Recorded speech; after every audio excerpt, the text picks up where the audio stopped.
Hey, what's up guys? Welcome to another episode of Savage Sessions. I'm Ryan Rush, your host. Let's go ahead and dive right in. So today we're in the beautiful waters of Long Island, Bahamas. We're gonna go ahead and anchor up, check out the viz. We always like to start a little shallow, see how our body feels before we head deeper. Now, first thing I like to do always on my first dive is just dial out my gear. I always like to make sure that the ejector rod is nice and straight, the bands are nice and powerful, they're not gonna break or they're not weak. So I'll line up on a nice hog, something I wanna eat. The ejector rod's nice and straight, the band is ready. Let's go ahead and do some diving. So as I'm cruising the reef, as you can barely see here, they're nice and camouflage. You've got a nice male hogfish. So you can tell the males because they have that long snout, that long dark-gated snout that's very prevalent in them. These hogfish, unlike the Florida hogfish, are very smart. All right, they're gonna go ahead and hole up as soon as they get pressure or see a diver. These holes, they look small, but they extend into a big cave. Some goes up, some goes down. Some of them are like mazes. So once they hole up, sometimes they're hard to get out. Luckily, Charlie was able to see it. As soon as I came up, swim down and capitalize on it. I noticed we're diving one up, one down. We're always using a team system, always checking for sharks, making sure no one's blacking out, no one's hypoxic. And you're gonna land more fish when you guys hunt as a team, all right? It's a team sport, I love it. So here we got a little shark coming in. First thing we're gonna do is lock eyes on it, let the shark know that we see it. And instead of swimming away from it and being scared of it, you wanna swim at it, show it that you're the apex predator, okay? Sharks are used to being the apex predator. When you treat them like they're prey, normally they're gonna retreat, okay? That's normally, not always that case though.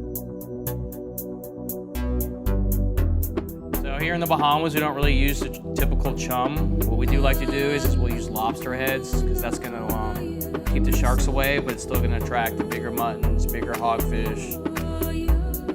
Now it's not grouper season here, so we're not shooting any grouper, as you guys are gonna see later in the videos. Lots of groupers, just let them swim, guys. We wanna make sure that the next generation of grouper survives, so let them spawn. So here we got another hogfish. Trying to hide under the ledge a little bit. Take my time on my shot. Try to get that nice headshot. Make sure you don't mess up any of the fillets.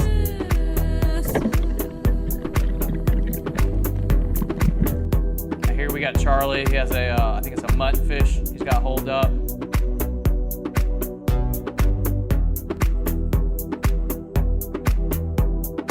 Yeah, nice mutton.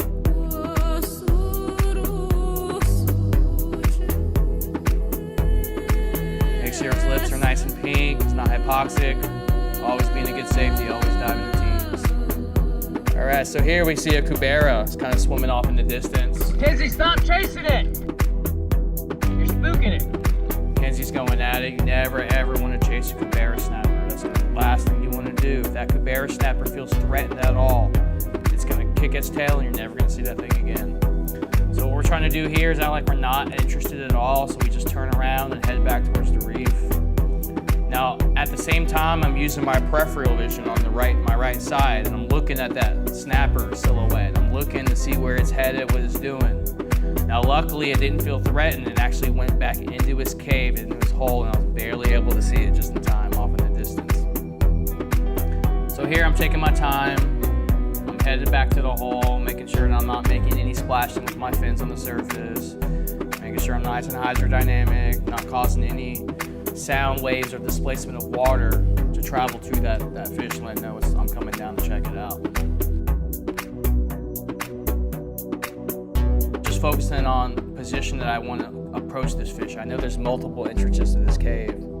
So I'm trying to choose a position that's going to cover me up the most so I can have time to get a good shot on that snapper before he runs off. So I pull back. Before I even enter the cave, I'm ready to shoot the snapper, okay? I don't want to see the fish and then go to load. He's gonna be too late. Now here I get a nice, decent shot on him. Looks like it's a good holding shot. I'm trying to pull it out, I'm trying to make it so it doesn't get holed up and back in the cave. We've actually lost some pole spears this way. So I think I got it out right here and I'm pulling it up. So I'm starting to run out of breath here, so I wave down my dive partner. She actually is poking away a shark that I didn't see, so I had no choice but just go ahead and just bail out on the pole spear. Now before I bail out, I like to take my band and bring it over a rock. Now that will stop it from going into the cave and holing up, bending your spear, and potentially losing your spear. All right, guys, we just shot a pretty nice cubera. Now comes the hard part. We got to fetch it out of this rock. We got sharks everywhere, ripping current. This is what I'm live for, so I'm talking about. So we have a couple reef sharks kind of hanging out with us, but they're being pretty chill. They're just attracted by the noise that this big fish is bringing in. So it's pretty silty, pretty settlement. So we decided to go ahead and just fend off the sharks for a little bit, let the settlement clear down, and we can hopefully go down and put another shaft on this fish. I mean, there's been days where it's taken me 3-4 hours to pull out these fish out of holes in these wrecks. You know? That's why I call them the dragons of the ocean. These things they will kick your ass pound for pound. They are a mean fish. So finally it settled down enough where I can kick down and try to get a good look, see what kind of position we're in, see if the shaft's holding.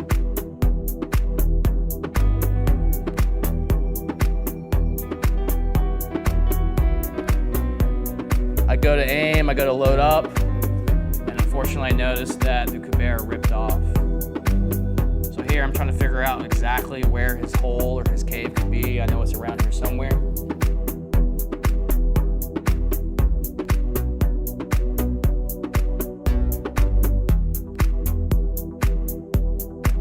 You see how I have the band nice and tied off to that rock there? That's what saved my pole spear right there. I probably would have lost that pole spear if I didn't do that. And notice I have a belt reel on too, but these things happen so quick. I mean, you have an instant to make a decision whether to bail on your gear or to come up and breathe. And I always just bail, guys. You can replace your gear, you can't replace your life, okay? So try to save it if you can. But in that last case scenario, when you have to question yourself and you go to leave, just leave, guys. Don't even sit there and try to save your gear. You can replace it. So here we are, we're trying to look around a little bit, see if we can find the cave. You know, typically if you injure these fish pretty good, they're gonna hole up for a little bit, and they're either gonna dart in the sand when you're not looking and find another hole that's close by, or they're gonna stay in that hole until they're either healed or dead, pretty much. Check that side. Check that side while I check this side. Now we spent a good at least hour and a half just checking every single cave, every crevice, every hole, and it was amazing. I mean, these little rocks, these little caves, you'd be amazed at how big a fish can fit in these. We did find a couple conch, got a couple lobsters, you know, but we're looking for the fish.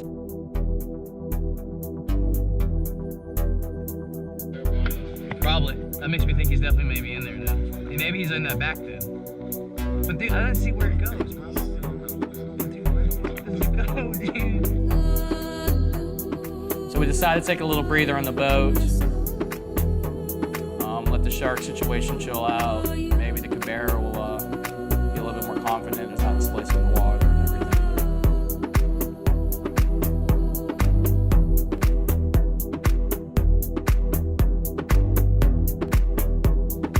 All right, we took a little time off. We decided to grab some lobster heads, chum while we were waiting.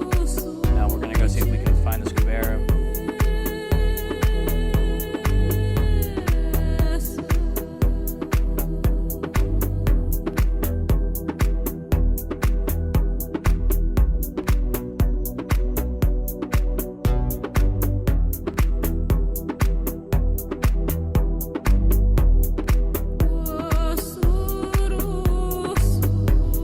Fortunately, there's no cubera to be had.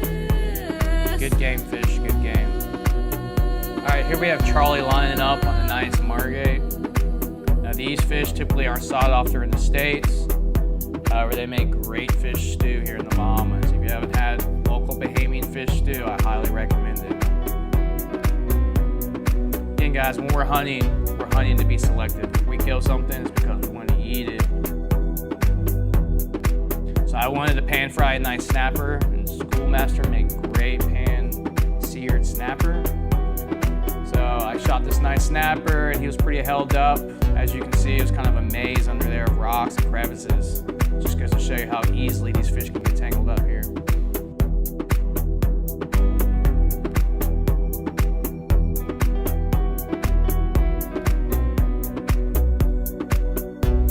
got your safeties watching your back, making sure you're not hypoxic, no blackouts, no LMCs, loss of motor control. And you always gotta dive in teams for these sharks. These sharks are optimistic hunters. If you're diving by yourself, they're gonna take an opportunity to gang up on you. And there's a good chance you're gonna get bitten. All right? So how we're able to manage these sharks is because we dive together. All right, here we are in another patch reef. And I see this beautiful male hog sticking out in the sand. See his little wings flapping yellow? That's typically what I'm looking for when I'm looking for big hogs. I'm looking for the flap of that yellow. You can normally see that from the surface. So I line up on him, get a nice good headshot, try to bring it close to me right away to control the movement of the fish fighting. That's gonna attract barracudas and sharks. And go ahead and dispatch it right away, okay? Just because we're hunting these fish doesn't mean we have to do it in an inhumane fashion, all right? As soon as I get a fish, the first thing I'm gonna wanna do is dispatch it, put it out of its misery so it dies right away. Not only is that good for the fish and humane way to do it, it's also better quality meat. You don't get that lactic acid built up from that fish fighting. Go ahead and bleed it and gut it when you're on the boat. I don't really like to do that here in the Bahamas, in the water at least. Beautiful day here in the Bahamas. If you guys are interested in coming out, doing some spearfishing, checking out Deansville Hole, Pig Beach, Shrimp Hole, you guys have to book a trip to Long Island.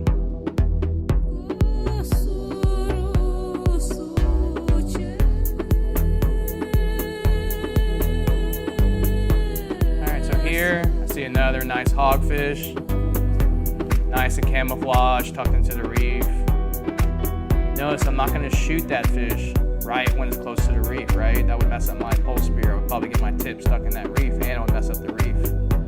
So I'm going to wait until it's nice in the sand. I got a nice clear shot. And you see how smart they are. They'll juke you. They'll wait until you kind of feel which moments you're going and try to go the opposite side. Kind of like playing tennis, back and forth, back and forth. You just gotta be patient and get a good shot. Always checking my 6 for them sharks. Beautiful male hogfish. So here we have a beautiful Nassau grouper. So Nassau grouper is gonna be closed. So we are not gonna shoot that fish. We're just gonna admire its beauty and let these fish swim on.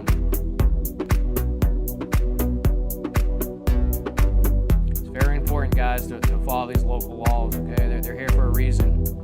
Each fishery is unique in its own region. The reason why these fish are closed between this time of year, so these fish can come in shore, shallow, on the sandbars and on the banks, and they're able to spawn and they're able to breed to ensure the future generation of those species.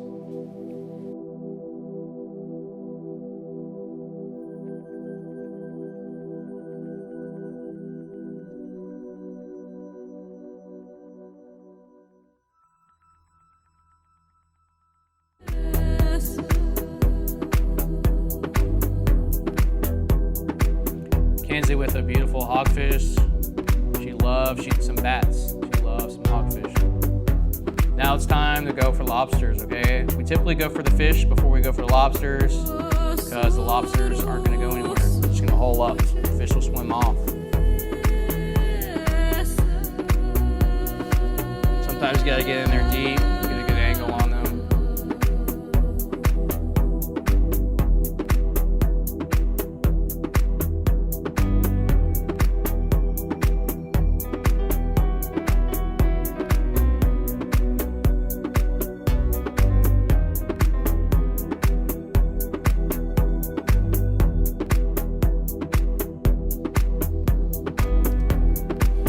Do a nice breathe up, do my entry, have the pole spear nice and hydrodynamic in front of me. You guys notice that.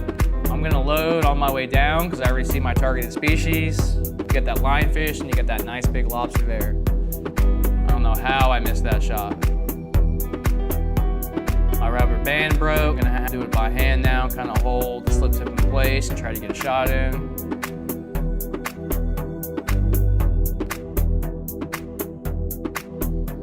That doesn't do anything. Sometimes you just gotta get them with your hands. I'm lucky I didn't get that lionfish right there too next to me. Super lucky.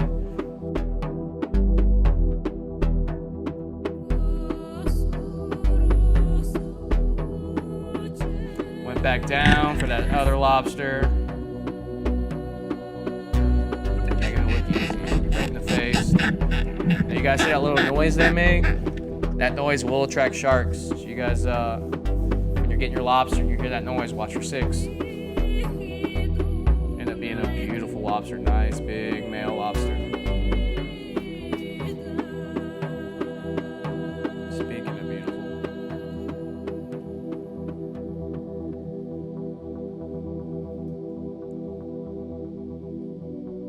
And I could just sit here and look at these reefs all day, not even have to hunt.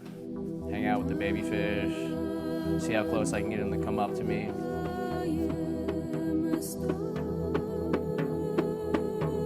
So we decided to move a little shallower, try to target some lobsters. Sometimes when the water is a little colder in the wintertime here in the Bahamas, they're gonna be a little shallower. Ran into a nice school of little yellowjack. These are perfect size for sashimi. Got a nice shot on this one, but unfortunately the slip tip didn't toggle. Here I go again for round 2. Now notice I'm not chasing the fish. Okay, I dive down, level out to them, give them a good grunt, and they'll come right up to you every single time. This time the slip tip toggled and I was able to get a nice yellowjack for sashimi tonight. Now we need some conch for a conch salad. Mackenzie's able to secure that and make it look easy.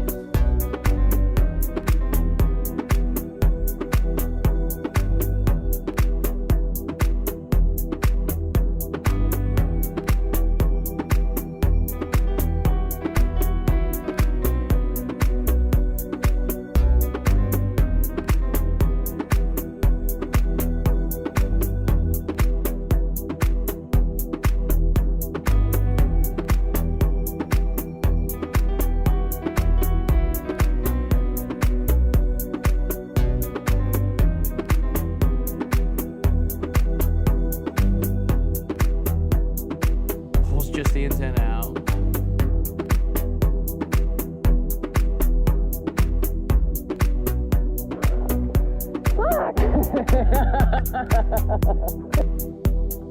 All right, she's going down for round 2.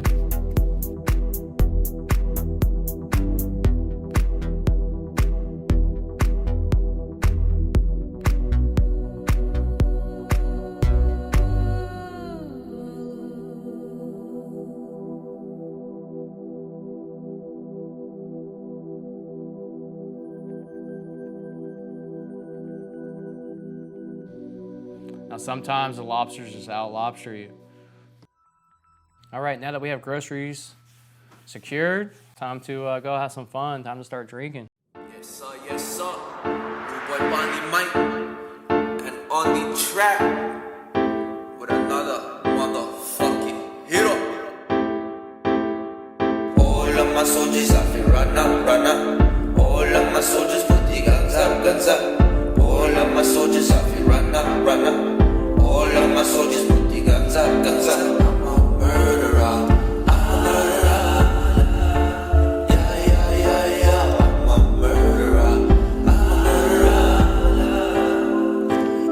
Yes, sir. Well, I am a good boy from the country. Grew up in the neighborhood that did corrupted me straight hardcore. Nothing them are lovely. Too much violence in the world, them too ugly. I'm a good blood soldier in the streets, oh Lord, oh Lord. I'm a good blood soldier in the streets, oh Lord, oh Lord.